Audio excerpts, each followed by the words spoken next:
Karimnagar BJP మంత్రి, కేంద్ర హోంశాఖ సహాయ మంత్రి బండి సంజయ్పై మావోయిస్టులు గురిపెట్టినట్లుగా తెలుస్తోంది. బండి సంజయ్ చేస్తున్నటువంటి ఈ మధ్య వ్యాఖ్యలు ఆయన ప్రాణాల మీదకు తెచ్చుకున్నారా? అవుననే సందర్భమే వినిపిస్తోంది.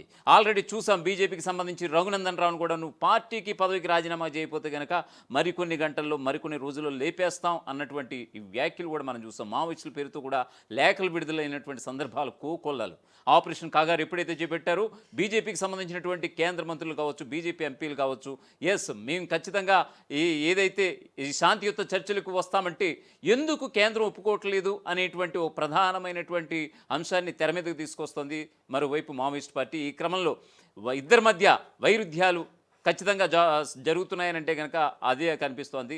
మొత్తానికి ఏదేమైనా సరే కేంద్ర మంత్రి బండి సంజయ్ ఇప్పుడు మావోయిస్టుల హిట్ లిస్ట్లో ఉన్నట్లుగా తెలుస్తోంది. ఖచ్చితంగా ఆయన చేసినటువంటి కొన్ని గంటల క్రితం చేసినటువంటి వ్యాఖ్యలు మీకు